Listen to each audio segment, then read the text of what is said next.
Capítulo 3. Continuación de el libro El Código de las Mentes Extraordinarias de Vishen Lakhiani. Capítulo 3. Aplica la ingeniería de la conciencia, donde aprenderemos a acelerar nuestro crecimiento personal, eligiendo de manera consciente lo que aceptamos o rechazamos del espacio cultural. Si quieres enseñar a la gente una nueva forma de pensar, no les aburras tratando de enseñarles. En lugar de ello, dale una herramienta cuyo uso los conduzca a unas nuevas formas de pensar. Buckminster Fuller. De la ingeniería informática a la ingeniería de conciencia. A pesar de mi mísera condición de ingeniero informático, mi formación me confería cierta ventaja. Una forma de pensar perfecta para desafiar las reglas sin sentido del espacio cultural. Se denomina pensamiento computacional. El pensamiento computacional capacita a la persona para observar los problemas desde todos los ángulos, dividir los problemas en procesos y partes, descomposición, identificar patrones, entre paréntesis, reconocimiento de patrones, y resolver de una manera lógica y lineal, entre paréntesis, algoritmos. El objetivo no es solo llegar a una solución, sino también que esta solución sea reproducible, lo cual significa que cualquiera, ya sea hombre, mujer o niño, de India, Malasia o Estados Unidos, pueda obtener los mismos resultados, gracias al pensamiento computacional. Serás tremendamente lógico y te convertirás en un excelente solucionador de problemas. Es el punto fuerte de programadores y hackers. Desde el día en que, a los 9 años, rompí las reglas sin sentido de la carne, he querido hackearlo. Todo en mi vida, con el permiso de mis padres, para cuestionar lo que quisiera. Comencé observándolo todo en la vida desde la siguiente perspectiva. ¿Por qué hacemos esto? Pero nunca pensé que lo aplicaría a la mente humana. De la bancarrota a mejor vendedor en 10 meses.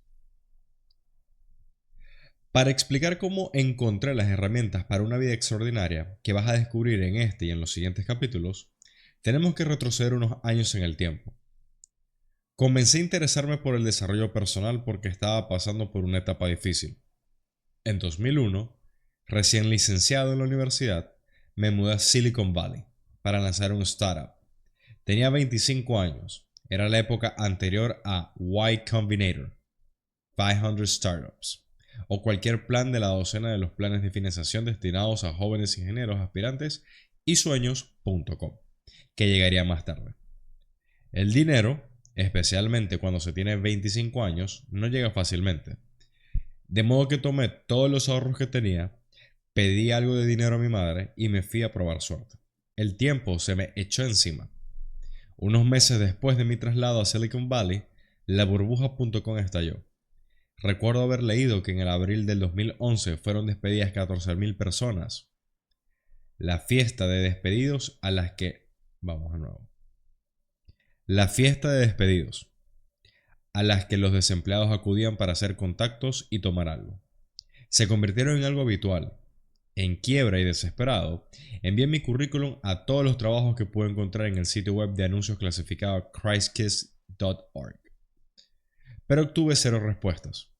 Mis fondos eran tan escasos que no podía permitirme alquilar una habitación, y mucho menos un apartamento. Así que alquilé un sofá. Y ni siquiera era un sofá de 3 plazas, era de 2 plazas. De modo que cuando me iba a dormir por la noche, me colgaba la pierna por fuera.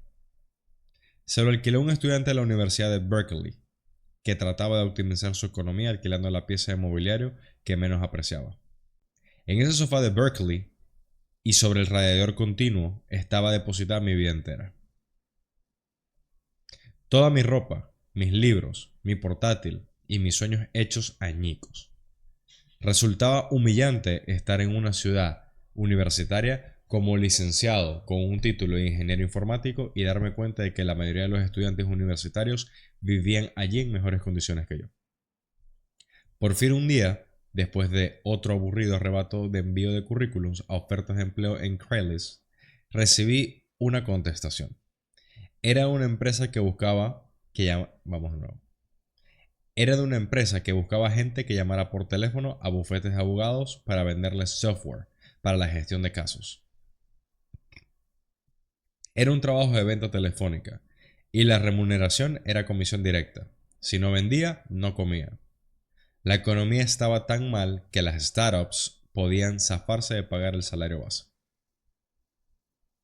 Yo no sabía nada de ventas ni de marketing, pero era el único trabajo que había conseguido, de modo que lo acepté. En mi primera semana en la oficina, nos asignaron las áreas que debíamos cubrir. La mía era San Antonio, Texas. El trabajo consistía en algo así. Tenía que ir a la biblioteca pública de San Francisco, conseguir una copia de las páginas amarillas de San Antonio, Texas, buscar bufetes de abogados y empezar a llamar a todos los letrados de la A a la Z, hasta encontrar a uno lo suficientemente aburrido como para escuchar mi charla sin colgarme. Dado que mi jefe dudaba de que algún abogado de Texas fuera capaz de pronunciar el nombre Vincent, me convertí en Mr. Vicent Lakiani para mayor comodidad. En mis primeros meses de trabajo gané en torno a $2.500 mensuales, en comisiones, apenas suficiente para sobrevivir en el área de la bahía de San Francisco. Pero resulta que a menudo, en esos momentos en los que nos sentimos mal, acabamos dando un paso hacia el siguiente nivel de crecimiento personal. ¿Recuerdas el dibujo del capítulo 1 sobre lo accidentadas que pueden llegar a ser las vidas extraordinarias? Pues yo me encaminaba hacia otro sobresalto que, eso sí, me ayudaría a crecer y a aprender. Aburrido y algo deprimido, empecé a buscar clases online que me ayudaran a sacarme de la cabeza la monotonía de mi trabajo. No recuerdo exactamente lo que tecleé en Google, quizá esperanza, quizá éxito, o quizá ¿por qué la vida tiene que portarse tan mal? Y fue entonces cuando lo vi. Me fijé en un taller de meditación e intuición, se impartía en Los Ángeles, y parecía interesante, especialmente porque quien daba el curso trabajaba en ventas farmacéuticas y hablaba cómo todos estos métodos le habían permitido aumentar rápidamente su volumen de ventas.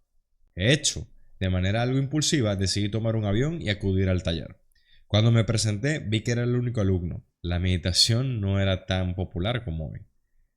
Realicé en un solo día el curso completo de 2 días y tomé un vuelo de vuelta de San Francisco esa misma noche. Empecé inmediatamente a aplicar algunas de las técnicas que había aprendido, una de las cuales era un sencillo ejercicio de meditación para entrar en un estado mental alfa. Alfa es una frecuencia de las ondas cerebrales común en la meditación y en la que el sujeto se encuentra en un estado de relajación. La gente que aboga por este tipo de meditación dice que alfa hace que sintonices con tu intuición, tu creatividad y tu capacidad para resolver problemas. Una parte clave del curso fue que aprendí a escuchar mi voz interior, mi intuición, y lo puse en práctica al realizar las llamadas telefónicas en el trabajo. Dejé de llamar a todos y cada uno de los abogados de la A a la Z de las páginas amarillas, como hacían mis compañeros. En lugar de ello, entraba en un estado mental de meditación y relajación. Deslizaba el dedo hacia abajo por la lista de nombres y llamaba a aquellos en los que sentía un impulso. A menudo percibía el impulso como una suerte de adivinación, pero le hacía caso. Me doy cuenta que no tiene sentido ni es lógico, pero descubrí que, de alguna manera, cuando hacía caso al impulso, llamaba a abogados más dispuestos a comprar. Mi índice de cierre de ventas comenzó a subir rápidamente. ¿En qué medida cabe esperar un cambio cuando se aplican técnicas de meditación? Ciertamente yo no esperaba mucho más que aprender a relajarme y a soltar mejor el estrés. Pero al cumplirse una semana desde mi regreso a Los Ángeles, constaté que esa había sido la mejor semana de ventas que había tenido nunca. Supuse que era casualidad y que no duraría, pero cerré 2 ventas a la semana siguiente, y a la siguiente y fue a mejor. Un mes más tarde subí a nivel hasta cerrar 3 ventas. Parecía que el hacer caso a mi intuición triplicaba la probabilidad de llamar a abogados receptivos. Además, mejoraron también otras cosas. Empecé a sentirme más feliz y más positivo. Mejoraron la confianza en mí mismo y mi relación con la gente en el trabajo. Lo atribuí al hecho de que estaba meditando durante 15 a 30 minutos todos los días, escuchando mi intuición y visualizándome a mí mismo cerrando ventas con facilidad. Entonces empecé a utilizar otra técnica que había aprendido en otro taller, una sencilla técnica de empatía para conectar de forma más eficaz con las personas. Antes de hablar con un abogado, me decía a mí mismo que era capaz de conectar con mi cliente potencial en un nivel subconsciente, tener empatía con sus necesidades, saber qué era lo que debía decir y en qué momento y después. Solo si este era un software que realmente podía beneficiar al bufete de abogados. Cerrar la venta. Mientras meditaba, visualizaba al abogado frente a mí y me imaginaba irradiando genuina amabilidad y comprensión hacia él o ella. Ponía fin a la visualización de 3 minutos con las afirmaciones mentales de cerrar el acuerdo, si este era el interés de todas las partes implicadas. Una vez más constaté un marcado aumento de mis ventas. Muy pronto estaba cerrando más acuerdos que ningún otro vendedor de la compañía. Al ser un chico de 26 años y sin experiencia previa en ventas, fui ascendido 3 veces en los 4 meses siguientes. Y fui nombrado director de ventas. En septiembre de 2002, apenas 9 meses después de entrar en la empresa, mi jefe me mandó a Nueva York para dirigir la oficina de la compañía en esa ciudad. Seguí creciendo dentro de la empresa, continué experimentando, ajustando y perfeccionando mis ejercicios de meditación. Y con cada perfeccionamiento, mis aptitudes en el trabajo parecían crecer. Muy pronto me encontré realizando el trabajo de 2 personas, gerente de desarrollo de negocio, entre paréntesis, gestionando los gastos de publicidad de la compañía de Google AdWords, y director de la oficina de Nueva York, con excelentes resultados en ambos puestos. Mi salario se había triplicado en unos meses. En aquel momento no podía explicarme el porqué de todo ese éxito. Solo sabía que lo que estaba haciendo funcionaba. Pensamiento computacional y desarrollo personal. El rápido éxito de alcance en el mundo de las ventas desató mi interés por la descodificación de la mente humana. Me di cuenta de que podemos mejorar nuestra forma de actuar de manera lógica. Por ejemplo, leyendo un libro sobre ventas, y no hay nada malo en ello, pero también existen técnicas que pueden acelerar de manera llamativa nuestro rendimiento. Las que yo aprendí cambiaron mi vida en apenas una semana. Mi formación en pensamiento computacional se dejó notar, y a toda máquina yo quería descomponer el comportamiento humano, que a primera vista parece como una enorme e intrincada maraña de pensamientos, acciones, respuestas, emociones, impulsos, deseos, hábitos y Dios sabe qué más. Y dar con el código de cómo funcionamos los seres humanos. A medida que fui mejorando en la meditación y otras técnicas de pensamiento consciente, empezó a molestarme que nadie más hubiera acudido a aquel taller de Los Ángeles. Había mucho más que aprender. Quería enseñar a otros eso que a mí me había funcionado tan bien. De modo que dejé mi trabajo de ventas de software y creé una pequeña empresa de ventas por internet. La llamé Mind Valley. Nuestros primeros productos fueron CDs de meditación que conseguían de editoriales ya establecidas. Cuando Mind Valley creció, lancé tantas empresas como pude, enseñando a la gente mindfulness, meditación y técnicas contemplativas y cómo mejorar las relaciones, la nutrición, la salud y el bienestar. Básicamente los conocimientos que realmente se necesita para tener una vida más rica y con un mayor significado y que el sistema educativo de la era industrial no nos ha enseñado. Muy pronto estamos publicando las obras de los principales pensadores estadounidenses en los campos de la salud, del bienestar y del pensamiento consciente, desde Ken Wilber hasta J.J. Virgin y Michael Beckwith. Creé Mind Valley en 2003 con apenas $700. 20 años más tarde, sin un solo préstamo bancario y sin capital de riesgo, la compañía había crecido hasta contar con 200 empleados y más de 500,000 estudiantes matriculados en nuestros cursos. En aquellos días llegué a conocer de un modo personal y profundo a muchas personalidades punteras en Estados Unidos, en el terreno del desarrollo personal. Pasé 9 días invitado por el autor y orador motivacional Tony Robbins en su residencia en Fiji. Conecté mi cerebro a electrodos con el afamado biohacker Dave Asprey para estudiar los diferentes niveles de conciencia. Conocí a maestros y gurús de la India, a multimillonarios en el culmen y a leyendas de los negocios de la sociedad. Y con cada reunión, con cada entrevista y experiencia, comencé a diseccionar, asimilar y ensamblar las estructuras que me ayudarían a crear este libro. Actualmente busco de manera obsesiva nuevos modelos y sistemas para saber cómo comprendernos mejor a nosotros mismos y cómo alcanzar niveles con los que solo hemos soñado. Mi mentalidad de hacker me lleva siempre a buscar la solución más eficaz, que sea reproducible y que ofrezca resultados extraordinarios al alcance del mayor número de personas.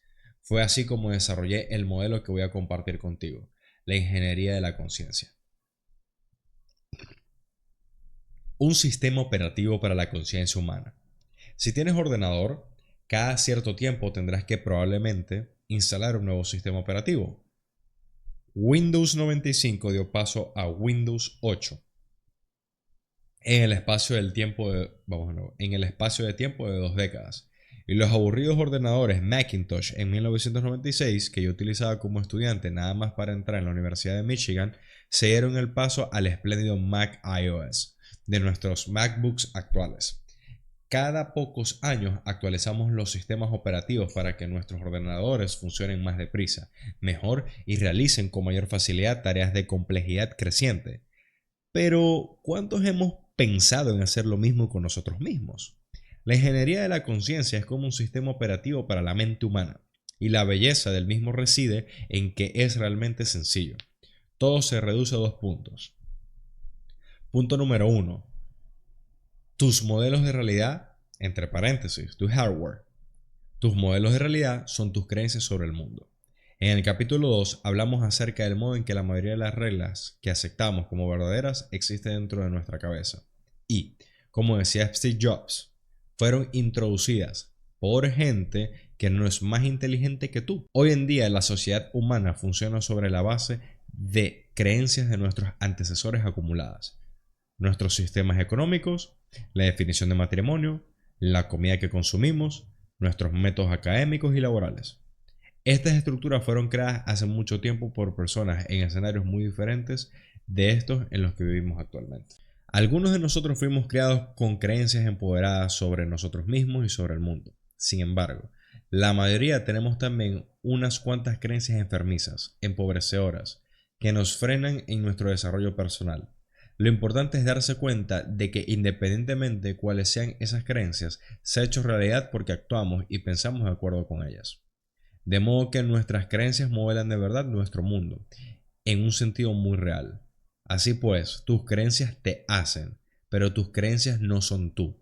Puedes utilizar la ingeniería de la conciencia para deshacerte de viejas creencias, aceptar otras nuevas y hacer tuyo un nuevo entendimiento del mundo que te sirva más y mejor. Volviendo a la analogía del ordenador, piensa en tus modelos de realidad como si fueran el disco duro. ¿Quieres una máquina más rápida o un monitor con mayor resolución? Simplemente deshazte del modelo viejo y sustitúyelo por el último modelo. ¿Necesitas más espacio? Sustituye tu disco duro de 250 megas por una unidad de 500 megas. Y lo mismo se puede decir a propósito de las creencias. Si una vieja creencia ya no te sirve, tienes todo el derecho del mundo de deshacerte de ella. Y aún así no lo hacemos.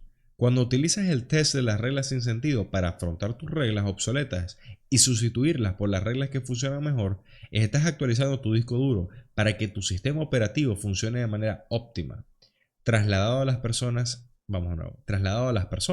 esto significa que estarás eligiendo aquello en lo que quieres creer y que tu vida es tuya y tú eres quien la controla. Es esencial reemplazar los modelos de realidad trasnochados. Los modelos de realidad no solo condicionan nuestra percepción de un acontecimiento o de la vida en general, en gran medida parece influir en la realidad del mundo que experimentamos a diario. Lo que piensas es lo que consigues. Nuestros modelos de realidad hacen que seamos quienes somos. El problema es que, como vimos en el capítulo 2, muchos de estos modelos no son adoptados por elección racional, sino por imitación. Nuestras creencias sobre la vida, el trabajo, los padres, el cuerpo y la autoestima son a menudo el resultado de nuestra tendencia innata a imitar a la gente y los hábitos del entorno. Lo que piensas y crees sobre el mundo te modela como persona y modela también tu percepción del mundo que te rodea. Cambia tus modelos aceptados de realidad y se producirán en tu mundo cambios muy llamativos. Por ejemplo, la investigadora Ellen Langer y Alia J. Crum llevaron a cabo un estudio publicado en 2007 en la revista Psychological Science, en el que preguntaron a 84 camareras de hotel cuánto ejercicio hacían. Se esperaba que, con todo el trabajo físico que se supone limpiar las habitaciones de un hotel, respondieran muchísimo, pero aunque limpiaban en torno a 15 habitaciones al día, un tercio dijeron que no hacían ningún ejercicio y los otros 2 tercios dijeron que no hacían ejercicio de manera regular. Ahora bien, cualquiera que acabe de pasar un fin de semana de limpieza en casa puede decir que limpiar una habitación, cambiar sábanas, pasar la aspiradora y todo lo demás es mucho más trabajo. Sin embargo, de acuerdo con su modelo de realidad, las camareras de piso no consideraban que las actividades de trabajo contaran como ejercicio. Esto pareció hallar confirmación cuando las investigadoras valoraron clínicamente a las mujeres y encontraron que su estado de forma física era más o menos equivalente al de las mujeres de la vida sedentaria. Y aquí es donde las cosas se ponen interesantes. Las investigadoras implantaron un nuevo modelo de realidad en la mente de las camareras de hotel.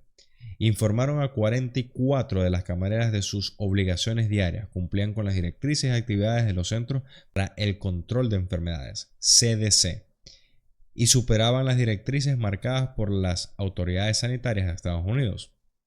Además, proporcionaron a las camareras un resumen de gasto de calorías que suponía distintas actividades de limpieza y colocaron información de este tipo en un lugar visible, en el puesto de trabajo de las limpiadoras. En pocas palabras, activaron un cambio de creencia, proporcionando a las camareras de piso una información nueva sobre sus hábitos, en el sentido del trabajo que realizaban. Era de hecho ejercicio. Pasó un mes. Los investigadores realizaron un seguimiento. Por increíble que parezca, las limpiadoras a las que se le había entregado la información pertinente habían perdido una media de 1 kilo. Habían conseguido reducir su presión arterial y, en general, estaban notablemente más sanas. Sobre la base de las mediciones de grasa corporal, índice de grasa corporal, IMC, y relación cintura-cadera. Y adivina qué. Las empleadas contaron a los investigadores que no habían introducido cambios en su actividad. El único cambio había sido la información que habían recibido. La verdad que los investigadores le habían proporcionado. Las investigadoras llegaron a la conclusión de que para el ejercicio físico también existe lo que se conoce como efecto placebo, es decir, resultados que parecen presentarse meramente como producto de la disposición mental de la persona, en lugar de aparecer como consecuencia de una medicación o de un tratamiento médico en concreto. Increíble, ¿verdad? Un cambio positivo y mesurable, obtenido solo con instalar la nueva idea de que su trabajo era, en realidad, un trabajo saludable. Imagina los efectos que podría tener este hallazgo a la hora de animar a los empleados a implicarse más en el trabajo o a la gente de perder peso. Si la mente es tan poderosa que puede realmente modificar la salud solo con un cambio de perspectiva, imagina cuál puede ser el poder de la mente para controlar el estado mental de ánimo, la confianza en uno mismo, la felicidad y cualquier otro aspecto decisivo para nuestra calidad de vida. Tal y como muestra de manera clara el estudio de las camareras de un hotel, tus modelos de realidad no son tú, pero hacen que seas quien eres. Cuando te des cuenta de esto, podrás deshacerte de un modelo malo y obsoleto, reemplazarlo por otro más saludable y ganar la increíble facultad de cambiar tu mundo. Volvamos por un momento a la analogía con el hardware del ordenador. Si el disco duro de tu ordenador no puede ya con las tareas que necesitas que hagas, compra un ordenador más rápido, más potente, con un monitor de mayor calidad y con un ratón mejor. Fíjate en los finos y eficaces que son los ordenadores desde hace 3 décadas. ¿No sería estupendo pensar con ese mismo nivel de elegancia, velocidad y eficiencia? Sin embargo, cuando se trata de actualizar nuestro modelo de realidad, la mayoría de nosotros nos aferramos a los Macintosh de los años 80 en lugar de comprarnos el nuevo iMac.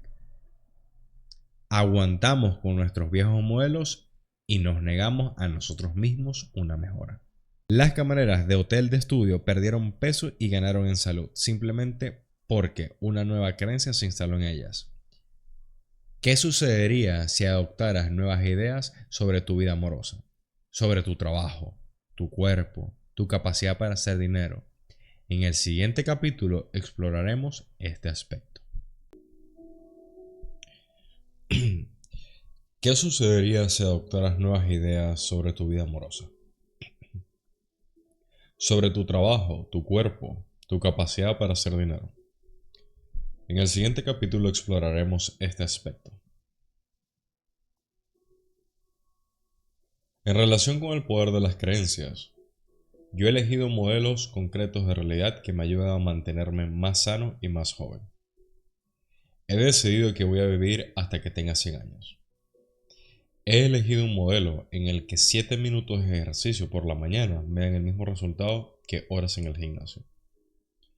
Como resultado de ello, he sido capaz de ponerme en forma y tengo un cuerpo mejor a los 40 años que cuando tenía 20. También he abrazado la idea de que el trabajo debe y puede ser gratificante, de manera que disfruto con lo que hago todos los días. Todos tenemos esta capacidad de decidir qué modelos de creencias vamos a adoptar. Tú también tienes que elegir. Así pues, el modelo más eficaz de realidad que puedes adoptar en este momento es la idea de que tus modelos de realidad son reemplazables. No tienes que seguir creyendo y viendo el mundo a través del cristal instalado en tu interior cuando eras joven. En el siguiente capítulo te enseñaré a instalarte todo un nuevo y excelente juego de creencias. Pero antes quiero presentarte otro aspecto importante que has de tener en cuenta. Tus sistemas de vivir, entre paréntesis, software. Tus hábitos o sistemas de vivir son el modo en el que aplicas tus modelos de realidad. Si los modelos de realidad son el hardware de la máquina humana, los sistemas de vivir son el software. Son tus actividades y hábitos diarios. Por ejemplo, ¿cómo comes? Entre paréntesis, sobre la base de tus ideas acerca de la nutrición. ¿Cómo trabajas? Entre paréntesis, en función del tipo de trabajo y de carrera profesional que consideras aceptables. ¿Y cómo es tu relación con el dinero? Entre paréntesis, sobre la base de tus ideas en torno a la facilidad de ganar dinero o la culpabilidad o el orgullo por tener mucho. Existen muchos más, desde cómo criar a tus hijos hasta cómo haces el amor, pasando por el modo de hacer amigos, hacer ejercicio, resolver problemas, acabar un proyecto en el trabajo, destacar en el mundo o divertirte. Los sistemas de vivir son fáciles de adquirir. Siempre puedes aprender uno nuevo. El problema es que en el sistema educativo de la era industrial no ha hecho un trabajo demasiado bueno en lo referente a mantenernos actualizados con los mejores sistemas para funcionar en el mundo. Nadie nos ha enseñado la manera óptima de hacer ejercicio, de amar, de ser padres, de comer, ni tan siquiera de leer deprisa o de aumentar la longevidad. Yo pienso en los sistemas de vivir como en aplicaciones que puedes descargar y actualizar fácilmente, diseñadas para propósitos concretos o para resolver problemas específicos. ¿No funciona? Descarga la nueva versión que corrige errores antiguos. ¿Que encuentras una mejor? Elimina la anterior. El truco está en identificar qué sistemas estás ejecutando y en hacer suficientes autoverificaciones para identificar rápidamente aquello que requiere una actualización. Todo ello nos lleva a la Ley 3. Ley 3. Aplica la ingeniería de la conciencia. Las mentes extraordinarias entienden que su crecimiento depende de dos cosas: sus modelos de realidad y sus sistemas de vivir. Cuidan con esmero los modelos y sistemas más empoderados para el individuo y lo actualizan con frecuencia. Las limitaciones de los modelos de realidad y de los sistemas de vivir actuales. Nuestros modelos y sistemas actuales tienen tres limitaciones. 1. Nuestros modelos de realidad están programados por el mundo en el que hemos crecido. 2. Nuestros modelos de realidad, entre paréntesis, buenos o malos, determinan nuestros sistemas de vivir. En pocas palabras, las malas creencias crean malos hábitos. Número 3. Nuestros modelos y sistemas modernos adolecen de unas prácticas conscientes. Solo ahora estamos empezando a darnos cuenta del poder de nuestra mente. Para comprender estas tres limitaciones debemos echar un vistazo a nuestro mundo actual, pero desde fuera. Salir de nuestro espacio cultural es algo que resulta más fácil de decir que de hacer. Esta es la razón por la cual, para comprender el modo en el que podemos mejorar nuestros modelos y sistemas, decidí emprender un viaje para visitar una cultura muy alejada del mundo occidental moderno. Asombrosas lecciones desde la selva amazónica. Llegué con Cristina a la profunda Amazonia ecuatoriana justo antes de ponerse el sol. Nuestra avioneta despegó de una ciudad llamada Puyo, en el límite de la selva, y sobrevoló un mar verde antes de aterrizar en una pista de tierra encajada en medio de la selva. Un trayecto en barca, una buena caminata, y varias horas después llegamos a Tinquias, una aldea perteneciente a una familia de la tribu Achuar. La localidad civilizada más cercana se encontraba a más de 160 kilómetros de distancia. A nuestro alrededor, solo la selva verde y húmeda y los sonidos que emitían sin fin de aves y otros animales. Íbamos a pasar allí los siguientes 5 días, viviendo en una cultura radicalmente distinta, donde íbamos a poner a prueba muchas de las normas de la civilización humana, tal y como las conocíamos. Desde la manera de dormir hasta la manera de cuidar a nuestros cuerpos y la forma de beber agua o de venerar un poder superior. El pueblo Achuar de la selva amazónica de Ecuador evolucionó a lo largo de generaciones, teniendo poco contacto con el mundo exterior. Empezaron a ser conocidos por el mundo occidental en 1977. De modo que estar con ellos es lo más cerca que se puede estar de visitar una cultura relativamente inalterada por el ser humano moderno.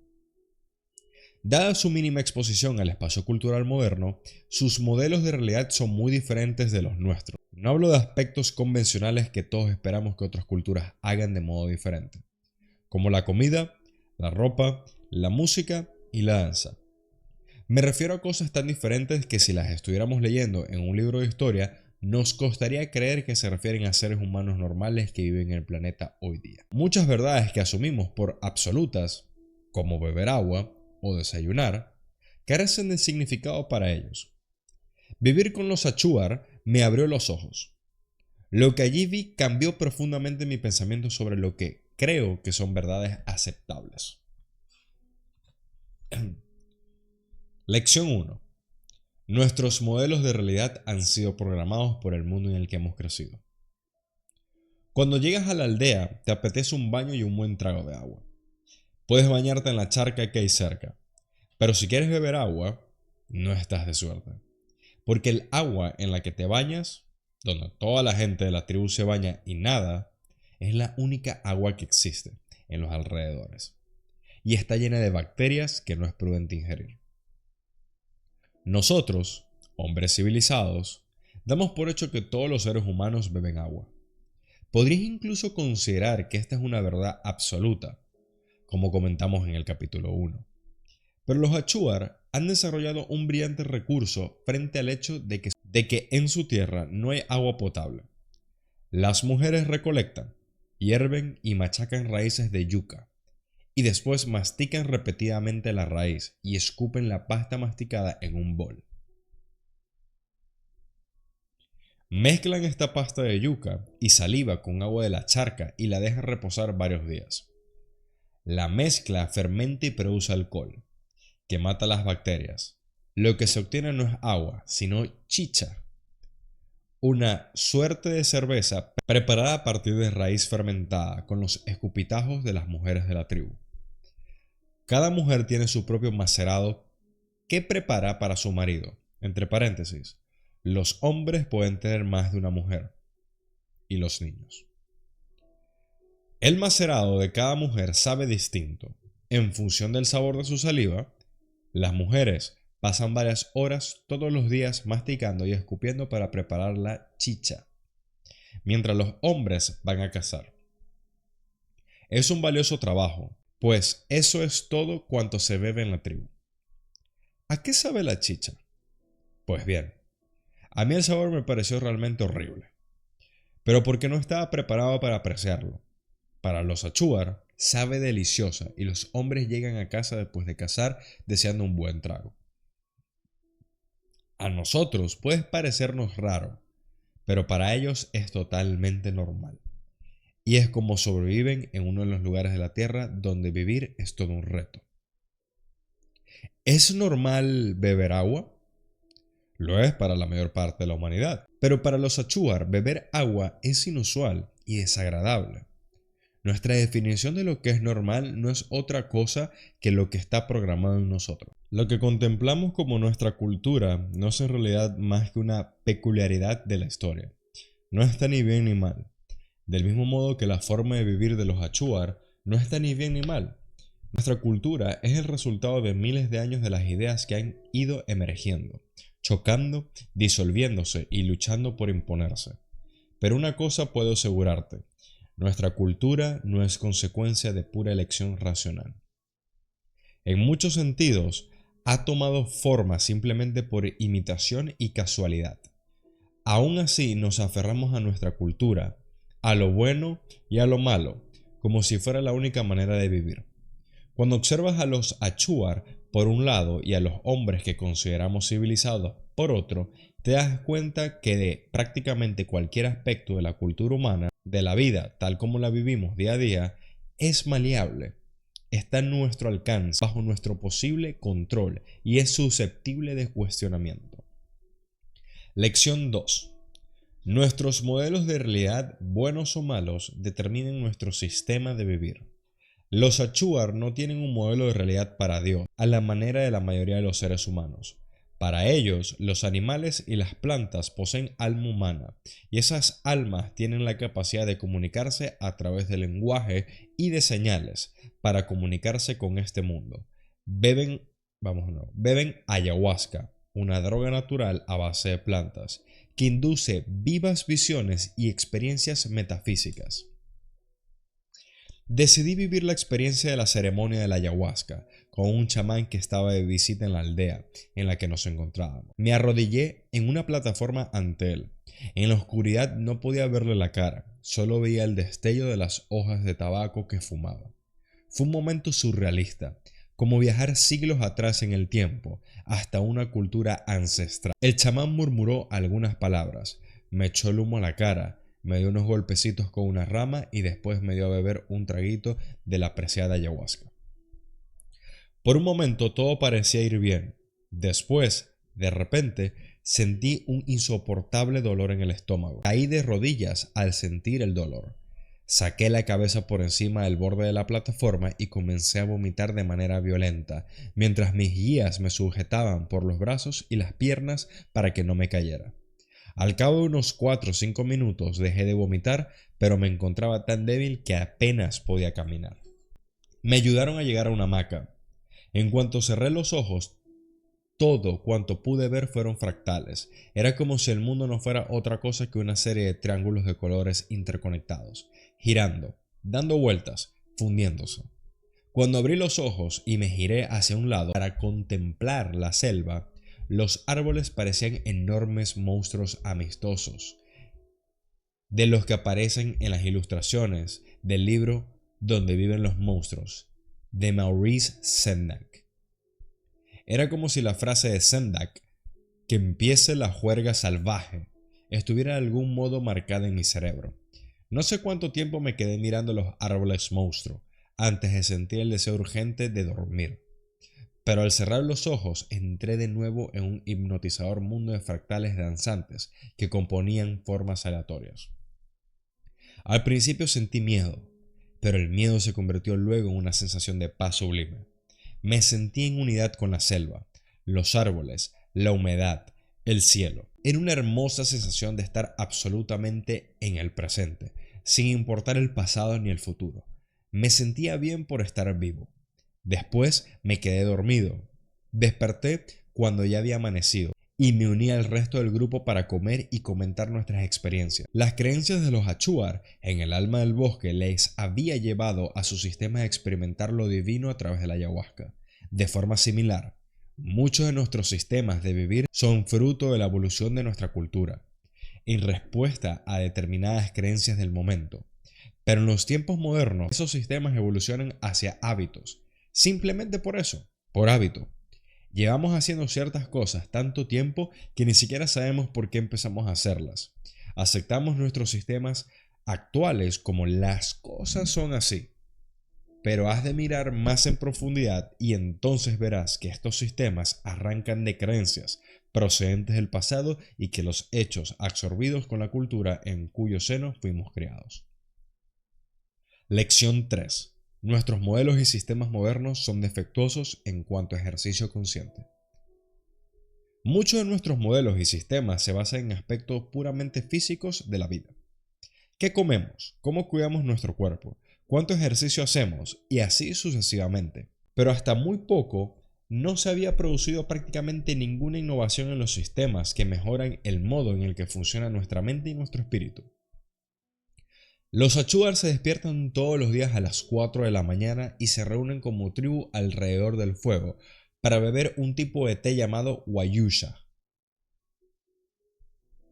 Mientras beben su té, comparten también experiencias de la vida, problemas, preocupaciones y sueños de la noche anterior. A muchos de nosotros nos cuesta recordar los sueños. Tendemos a verlos como imágenes fugaces, que pronto olvidamos con el ajetreo diario. Sin embargo, los Achuar consideran que sus experiencias durante el día y durante la noche poseen importancia equivalente y parecen vivir de manera simultánea en los estados de vigilia y de sueño. En la función de estos mundos resuelven problemas, viven aventuras y se comunican entre ellos y con el reino espiritual. Comparten estos episodios mientras beben té y los ancianos escuchan y dan consejos. El té de la mañana es un ritual de limpieza mental y espiritual. ¿Están los Achuar especialmente dotados para recordar los sueños? Tal vez. Pero podría haber algo más. Christine y yo habíamos viajado hasta aquel rincón en la selva, en compañía de la reconocida filántropa y trabajadora humanitaria Lynne Twist, que nos contó cómo había llegado a conocer a los Achuar. Había soñado repetidas veces con indígenas con unas peculiares marcas rojas en la cara. En sus sueños, parecía como si la estuvieran llamando, pidiendo ayuda. Un día que estaba contando estas visiones a sus amigos, uno de ellos apuntó que las caras que describía le recordaban a la forma de pintarse que tenían los Achuar. Fue por ello que Lynne decidió viajar a Ecuador a conocer a la tribu. Los Achuar se enfrentaban actualmente al desalojo del que ha sido su hogar desde hace siglos, debido a que las compañías madereras y de gas y petróleo están talando extensas franjas del territorio amazónico. Lynne, que trabaja con el gobierno ecuatoriano y con los Achuar, ha colaborado en la promulgación de las leyes para la protección de más de 1,5 millones de hectáreas de selva. Y todo comenzó con ciertos personajes que, en sueños, parecían pedirle ayuda.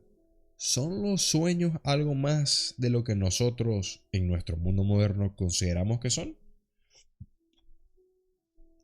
Quizá haya algo en esas reuniones de los Achuar, por la mañana temprano, para compartir el mundo de los sueños. Pero ¿de cuántas de estas experiencias y aptitudes espirituales carecemos en nuestro mundo moderno? Es posible que, del mismo modo que la tribu de los Himba tienen dificultades para distinguir el color azul, seamos nosotros ciegos a ciertas experiencias espirituales. Somos seres físicos y nuestros sistemas físicos evolucionan rápidamente. Piensa en todas las nuevas pautas de alimentación y de ejercicio que has oído o de las que te has reído el último año. Por el contrario, nuestra evolución espiritual está anclada en el pasado.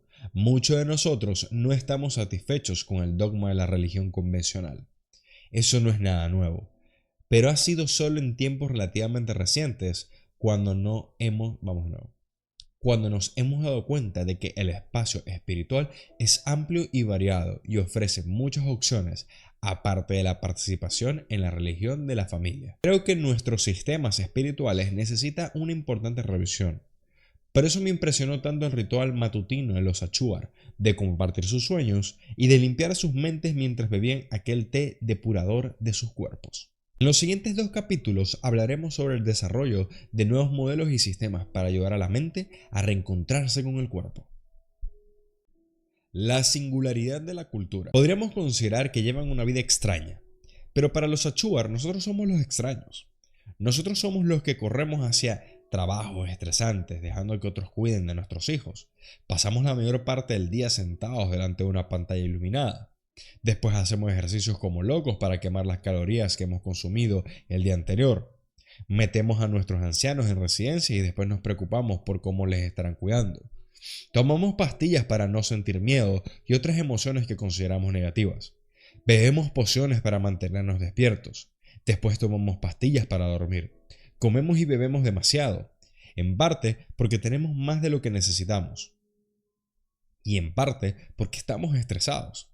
Cada tribu tiene sus problemas, pero los Achuar me enseñaron que lo que nosotros consideramos real, lo que nosotros definimos como cultura, lo que creemos que es verdad acerca de la vida, trabajar de 9 a 6, el matrimonio, la manera de criar a nuestros hijos, el modo en el que tratamos a los mayores, todo lo que hacemos a lo largo del día, son solo conexiones de creencias y modos de hacer a lo que llegamos.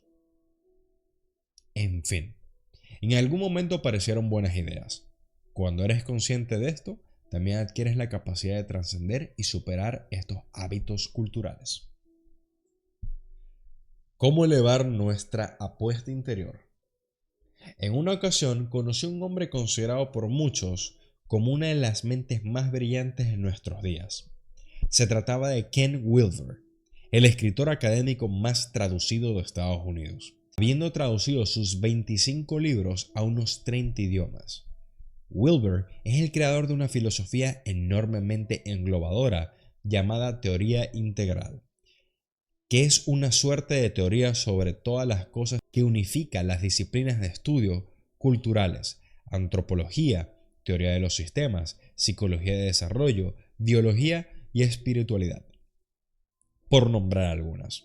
Ken Wilber ha sido citado por multitud de personajes públicos, desde Bill Clinton hasta Kermit the Frog, y su teoría integral ha sido aplicada en campos tan diversos como la ecología, la sostenibilidad, la psicoterapia, la psiquiatría, la educación, los negocios, la medicina, la política, los deportes y el arte. Como parte de la investigación realizada para la redacción de este libro, pasé 5 horas conversando con Wilber sobre modelos de desarrollo humano y sobre cómo evoluciona la conciencia. Una de las preguntas que le hice a Wilber fue la siguiente: ¿cuál es la idea de currículum ideal en la educación de los niños? Y esto es lo que me contestó. La humanidad vuela por debajo de su pleno potencial, simplemente porque no educamos pensando en el ser humano como un todo. Educamos solo considerando una parte, una sección, un fragmento de lo que es posible para nosotros, porque según las grandes y sabias tradiciones del mundo, los humanos no solo poseemos los estados de conciencia que todos conocemos, como estar despierto, soñar o dormir profundamente, sino que también poseemos estados profundamente elevados de conciencia, como la revelación y el despertar. Y ninguno de nuestros sistemas educativos enseña nada de esto. Ahora bien, en lo referente a todos estos factores que he mencionado, ninguno de ellos es insólito, aislado, esotérico, lejano, extraño u oculto. Son algunas de las potencialidades más básicas y fundamentales del ser humano en cualquier lugar. Son la base del ser humano. Pero nosotros no educamos a prototipos humanos. Educamos fracciones humanas, algo así como 1/10 de ser humano. De modo que creo firmemente que podemos aportar mayor salud a este planeta, en beneficio del propio planeta y de los seres humanos que habitan en él. Si comenzamos a educar a la persona como un todo, con todas sus potencialidades fundamentales, sus capacidades y habilidades, y ponemos freno a este sistema fragmentado, parcial y quebrado que tenemos ahora. La ingeniería de la conciencia no tiene mucho que ver con ser feliz. Aunque la felicidad sea un subproducto maravilloso, tiene que ver con llegar al ser humano básico con todas sus potencialidades y más allá, y en esforzarse por estar en el nivel más alto posible del desarrollo humano, de manera que podamos expresar nuestro más alto potencial y dejar un mundo un poco mejor a quienes vengan después. Si bien existen muchas maneras de llegar más allá del ser humano, Si bien existen muchas maneras de llegar más allá del ser humano básico con todas sus potencialidades, he descubierto que la ingeniería de la conciencia es, en este sentido, la herramienta más poderosa, pues todo crecimiento proviene de cambiar nuestro modelo de realidad o de actualizar un sistema de vivir. Cambiar un modelo de realidad es una forma de crecimiento personal que a menudo surge de una revelación o percepción interna. Es un repentino despertar o una revelación que cambia una creencia. Una vez que se adopta un nuevo modelo de realidad que es superior a un modelo viejo, no se puede volver atrás. Esto es lo que me pasó a mí cuando pasé de ver el trabajo como una obligación a verlo como una vocación. Cuando alguien pasa de seguir una religión a descubrir la espiritualidad. Por otro lado, cambiar un sistema de vivir es un cambio de proceso.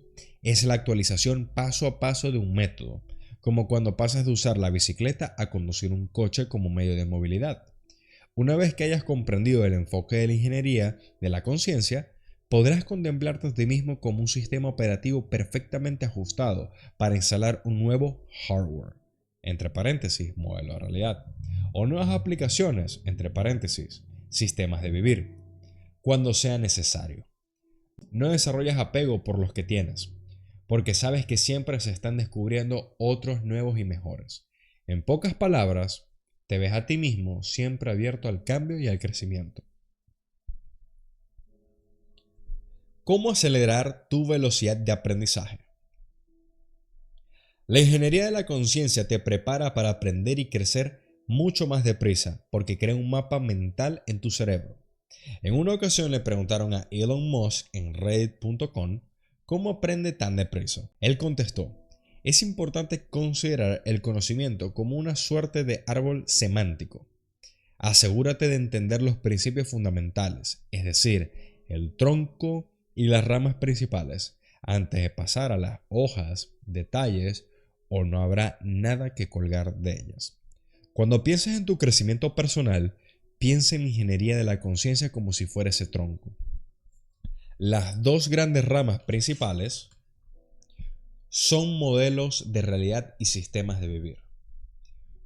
Todo cuanto estudies en materia de desarrollo personal será un modelo, entre paréntesis, una nueva creencia sobre el dinero, por ejemplo, o un sistema, entre paréntesis, pongamos un nuevo ejercicio o una dieta. Estos aspectos cuelgan de las dos ramas principales. He descubierto que, teniendo esta idea en la mente, se aprende y se crece más deprisa. Una vez que hayas interiorizado la ingeniería de la conciencia, cada vez que empieces a leer un libro sobre desarrollo personal o salud o autobiografía de una gran personalidad, empezarás a buscar actualizaciones de modelos para instalar y nuevos sistemas que adoptar. En los 2 capítulos siguientes perfeccionaremos este proceso de aprendizaje, enseñándote cuál es la mejor manera posible de actualizar modelos y sistemas. Cada uno de nosotros tenemos un gran potencial sin explotar. Lo recordamos cada vez que escuchamos historias de triunfos de la voluntad y del ingenio, ya sea un invento que alguien como Dean Kamen, uno de los mayores inventores de Estados Unidos, o como el de un ciudadano que destaca por su integridad en la comunidad. Nosotros nos referimos a este tipo de cosas como valentía, genialidad, visión e incluso milagro. Pues bien, la ingeniería de la conciencia aplicada con regularidad nos catapulta hacia la conversión en la mejor y más extraordinaria versión de nosotros mismos. Y eso, queridos colegas hackers, está al alcance de cualquiera. Te propongo a continuación un ejercicio importante. La ingeniería de la conciencia funciona mejor cuando se aplica de un modo holístico. Para ello, hemos de comprender dos cosas. Primero, debemos identificar las áreas claves de la vida en las que podemos aplicar la ingeniería de la conciencia. Y segundo, debemos determinar cuáles de estas áreas podrían beneficiarse de cierto reequilibrio. Ejercicio. Las 12 áreas de equilibrio. Mi amigo John Butcher es el propietario de Precious Moments, compañía estadounidense de ventas por catálogos de objetos de regalo en forma de figuritas de porcelana. Es uno de los emprendedores de mayor éxito de Estados Unidos Es uno de los emprendedores de mayor éxito en Estados Unidos en la actualidad. Pero lo que realmente hace único a mi amigo es lo maravillosamente equilibrada que es su vida. Parece tenerlo todo: dinero, éxito, un matrimonio perfecto, unos hijos estupendos, una vida llena de aventuras. Por ejemplo, John es abuelo, pero se encuentra en tan excelente forma física que podría pasar por un tipo de 40 años. El secreto de John, según dice él, es la manera en la que se ponen metas en la vida. John identifica en su vida 12 categorías y dentro de cada categoría define sus creencias, su visión, su estrategia y su propósito. Se trata del establecimiento de metas en el nivel más profundo. Cuando sus amigos le preguntan cuál era su secreto, John les enseñó su sistema. Esta actitud suya evolucionó hasta dar vida a Lifebook, un seminario de crecimiento personal que se imparte en Chicago, y en el que los asistentes pasan 4 días buceando en profundidades en diferentes aspectos de la vida para crear un detallado proyecto vital. La idea que quiero compartir aquí contigo se inspira en parte en el seminario Lifebook de John Butcher, al que asistí en 2010. He adaptado las categorías, entre paréntesis, mis 12 categorías son distintas de las de John. Para este ejercicio, con la finalidad de ayudarte a descubrir los modelos y sistemas que estás aplicando en la vida y puedas comenzar a considerar en qué áreas necesitas una actualización, las he llamado las 12 áreas de equilibrio. Cada área influye en ti y te modela de manera importante. Este ejercicio te ayudará a elevar tu propio ser en todos los aspectos, sin dejar atrás ninguna parcela de tu vida. ¿Preparado para comenzar tu aventura en la ingeniería de la conciencia? Comencemos. Cuando pienses en tu vida y consideres dónde quieres llegar, piensa de un modo holístico.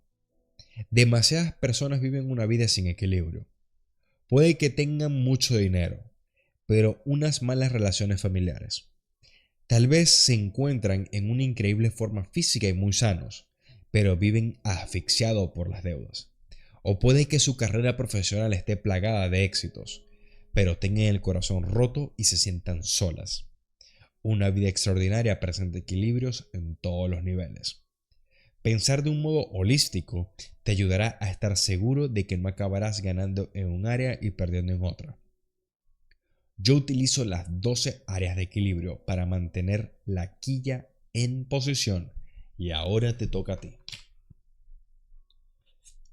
Y con esto hemos terminado el capítulo 2 de El Código de las Mentes Extraordinarias de Vishen Lakhiani. Si te ha gustado, deja un like, suscríbete, comenta y nos vemos en el próximo video donde estaremos en el capítulo 3 de este maravilloso libro. Hasta luego.